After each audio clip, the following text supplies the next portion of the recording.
शिमला समझौता चलता था बंदूकों की नलियों में, तो केवल आवश्यकता थी हिम्मत की, खुददारी की। 56 इंची सीने से ही आशा थी दमदारी की, 56 इंची सीने से ही आशा थी दमदारी की। संविधान को बदल दिया है, घाटी गैर नहीं होगी। जहां तिरंगा नहीं मिलेगा उनकी खैर नहीं होगी, जहां तिरंगा नहीं मिलेगा उनकी। मैं 29 साल हिंदुस्तान में चीखा हूं 370 हटवाने के लिए, 29 साल। मैंने 1990 में कविता लिखी थी, और जब मैंने पहली बार कविता सुनाई थी, श्रद्धेय वाजपेयी जी और अडवाणी साहब दोनों ने सामने बैठ के सुनी थी। 29 साल लगे मेरी कविता के मर जाने में। मैं रोज दुआ करता था कि हे भगवान मेरी कविता मर जाए।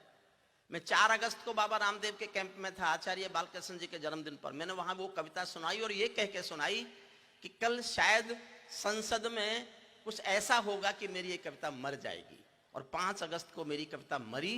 मैं दुनिया का सबसे खुशनसीब आदमी अपने को महसूस करता हूं कि मेरी कविता के मरने से हिंदुस्तान के संविधान का कलंक मिटा।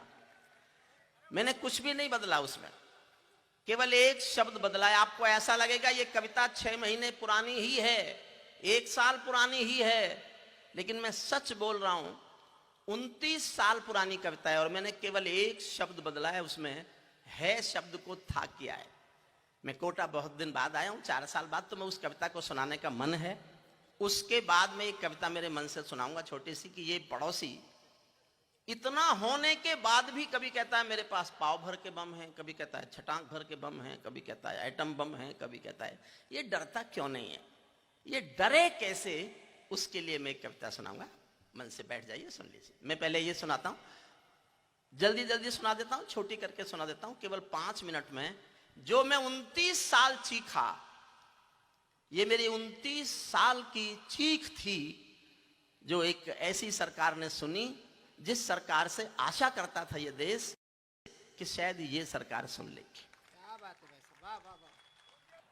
काश्मीर जो खुद सूरज के बेटे की राजधानी थी, डमरू वाले शिव शंकर की जो घाटी कल्याणी थी। काश्मीर जो भूमंडल का स्वर्ग बताया जाता था, जिसकी मिट्टी को दुनिया में अर्घ चढ़ाया जाता था। काश्मीर जो भारत माता की आंखों का तारा था, कश्मीर जो लाल बहादुर को प्राणों से प्यारा था। कश्मीर वो डूब गया था अंधी गहरी खाई में, फूलों की घाटी रोती थी मरघट की तन्हाई में, फूलों की घाटी रोती थी मरघट की तन्हाई में। ये अग्नि गंधा मौसम मलबेला था, गंधों के घर बंदूकों का मेला था। मैं भारत की जनता का संबोधन हूँ, आंसू के अधिकारों का उद्बोधन हूँ। इसीलिए दरबारों को दर्पण दिखलाता फिरता था, इसीलिए दरबारों को दर्पण दिखलाता फिरता था। मैं घायल घाटी के दिल की धड़कन गाता फिरता था। मैं घायल सब जुड़ के सुनना पड़ेगा आपको, मुझे घनघोर तालियों में पढ़ने की बुरी आदत पड़ गई है। मेरा साथ दीजिए, फिर मैं आपके दिलों तक पहुंच जाऊंगा। साथ दीजिए मेरा।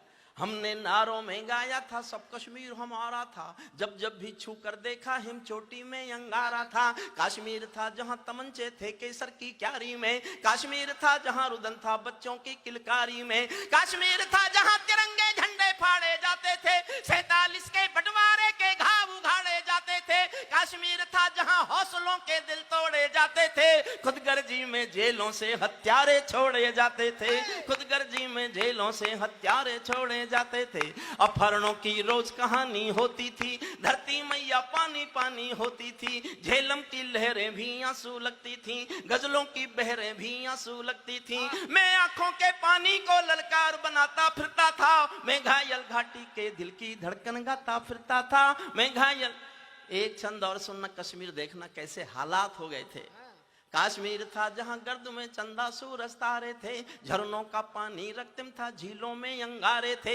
कश्मीर था जहां फिजाएं घायल दिखती रहती थी, गर्म हवाएं घाटी का राशि फल लिखती रहती थी। कश्मीर था जहां विदेशी समीकरण गहराते थे, गैरों के झंडे भारत की भूमि पर लहराते थे। कश्मीर था जहां हमारा राष्ट्रगान शर्मिंदा था। समर्थन चाहता हूं आपके दिल तक पहुंचू तो। कश्मीर था जहां हमारा राष्ट्रगान शर्मिंदा था, भारत मां को गाली देकर भी खलनायक जिंदा था, भारत मां को गाली देकर भी खलनायक जिंदा था। गूंगा बहरापन ओढ़े सिंहासन था, लूले लंगड़े संकल्पों का भाषण था। फूलों का आंगन लाशों की मंडी था, अनुशासन का पूरा दौर शिखंडी था। मैं इस कोढ़ी कायरता की लाश उठाता फिरता था, मैं घायल घाटी के दिल की धड़कन गाता फिरता था, मैं घायल घाटी के। एक छंद जोश में पढ़ूंगा। हमको दो आंसू नहीं आते थे अनहोनी घटना पर। वाह 5 लाख लोग, वाह वाह वाह 5 लाख लोग कश्मीर से पंडित लोग निकाले गए, स्थापित उनकी संपत्ति छीनी गई, उनके मां बहन बेटियों के साथ बलात्कार हुए, हत्याएं हुई। अपने दिलों पर हाथ रखकर सोचना, हिंदुस्तान में 70 सालों में इससे बड़ी कोई मॉब लिंचिंग हुई थी क्या? वाह वाह वाह वाह वाह वाह वाह वाह वाह वाह वाह वाह वाह। जुड़ना मुझसे। क्या बात है डॉक्टर साहब। हमको दो आंसू नहीं आते थे अनहोनी घटना पर, थोड़ी सी चर्चा होती थी बहुत बड़ी दुर्घटना पर। राजमहल को शर्म नहीं थी घायल होती छाती पर, भारत मुर्दाबाद लिखा था श्रीनगर की छाती पर। मन करता था फूल चढ़ा दूं लोकतंत्र की अर्थी पर। भारत के बेटे निर्वासित हो गए अपनी धरती पर, भारत के बेटे निर्वासित हो गए अपनी धरती पर। वे घाटी से खेल रहे थे गैरों के बलबूतों पर, जिनकी नाक टिकी रहती थी पाकिस्तानी जूतों पर। कश्मीर को बंटवारे का धंधा बना रहे थे वे, जुगनू को बैसाखी देकर चंदा बना रहे थे वे। फिर भी खून सने हाथों को न्योता था दरबारों का, जैसे सूरज की किरणों पर कर्जा हो अंधियारों का, जैसे सूरज की किरणों पर कर्जा हो अंधियारों का। कुर्सी भूखी थी नोटों के थैलों की, कुलवंती दासी हो गई रखेलों की। एक नाम लेता हूं कविता में, वाह वाह वाह वाह। उसका नाम सुनकर आपके दिल में आदर की सम्मान की एक भी हिलोर उठे तो उस हिलोर को मैं तालियां बनते देखना चाहता हूं। पता लगेगा उस व्यक्ति को ये देश आज भी कितना प्यार करता है, कितना मन रखता है उस आदमी के लिए। मैं नाम लूं तो अगर आपके मन में प्यार की, सम्मान की, आदर की, श्रद्धा की एक भी हिलोर उठे तो आज उस हिलोर को ताली बना के मुझे बताना। कुर्सी भूखी थी नोटों के थैलों की, कुर्सी भूखी थी नोटों के थैलों की, कुलवंती दासी हो गई रखेलों की। घाटी आंगन हो गई खूनी खेलों की, बहुत जरूरत थी सरदार पटेलों की, बहुत जरूरत थी सरदार पटेलों की। मैं आंखों के पानी को अंगार बनाता फिरता था, मैं घायल घाटी के दिल की धड़कन। एक छंद जोश में पढ़ रहा हूं। वाह वाह वाह। देखो, भारत माता को सोने दो, और भारत माता की जय हमने बहुत बोली है, अब भारत मां को आराम करने दो, अब तो भारत बाप है।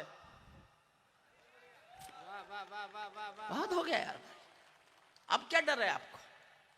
मैं साहब 4 दिन पहले बेंगलोर में था तो मेरे मुंह से ये निकल गया कि जो छंद में पढ़ रहा हूं मैं बहुत जोश में पढ़ूंगा, और मैं चाहता हूं मैंने जितने जोश में सुनाऊं उससे ज्यादा जोश में आप सुने। फिर मेरे मुंह से ये भी निकल गया मैं यहां से हार के जाना चाहता हूं, आप अधिक जोश में सुन के मुझे हरा दें, मेरी ये हार ही मेरा पुरस्कार है, मेरी जीत है। ये इनाम मैं कोटा में भी जनता से, जिस जनता से मैं भी 40 साल से आपके बीच आता हूं, मैं बहुत बहुत बहुत इस शहर को प्यार करता हूं, ये शहर भी मुझे बहुत प्यार करता है। हरिओम पवार को हरिओम पवार बनाने में कोटा का बड़ा हाथ है, मैं इस बात से कभी नकारता नहीं। सुनिए, मन से एक छंद पर मैं जोश चाहता हूं, स्वागत। मैं जोश में पढ़ूंगा और मैं चाहता हूं आप इतने जोश में सुनकर दिखा दें कि मैं हार जाऊं, मैं हार जाऊं। जब चौराहों पर हत्यारे महिमा मंडित होते थे, जब चौराहों पर हत्यारे महिमा मंडित होते थे, भारत मां की मर्यादा के मंजर खंडित होते थे, जब कृष्ण भारत के नारे थे गुलमर्गा की गलियों में, शिमला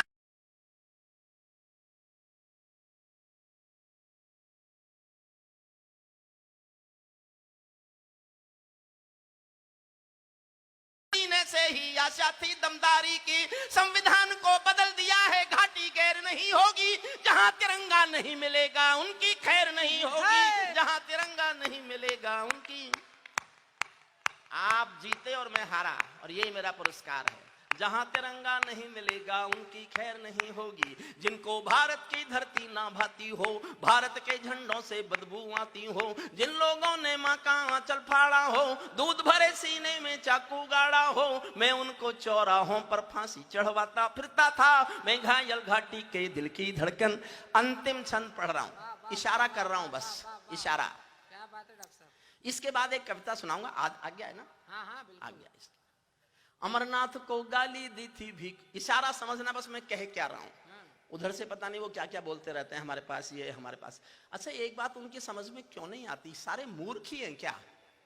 मान लो हो गया एटम बम का युद्ध, साइंस बताती है कि 25-25 करोड़ लोग दोनों तरफ के मर जाएंगे। हम तैयार हैं।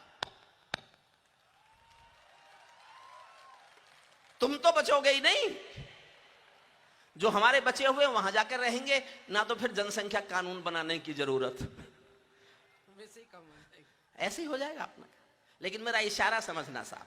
अमरनाथ को गाली दी थी, भीख मिले हथियारों ने। अमरनाथ को गाली दी थी, भीख मिले हथियारों ने। चांद सितारे टांक लिए थे, खून लिपि दीवारों ने। इसीलिए नाकाम रही हैं कोशिश सभी उजालों की, क्योंकि ये सब कठपुतली हैं रावलपिंडी वालों की। क्योंकि ये सब कठपुतली थे रावलपिंडी वालों की। जो सुनना, क्योंकि ये सब कठपुतली थे रावलपिंडी वालों की। अंतिम एक चुनौती दे दो सीमा पार पड़ोसी को, गीदड़ कायरता ना समझे सिंहों की खामोशी को। हमको अपने खट्टे मीठे बोल बदलना आता है, हमको अब भी दुनिया का भूगोल बदलना आता है। हमको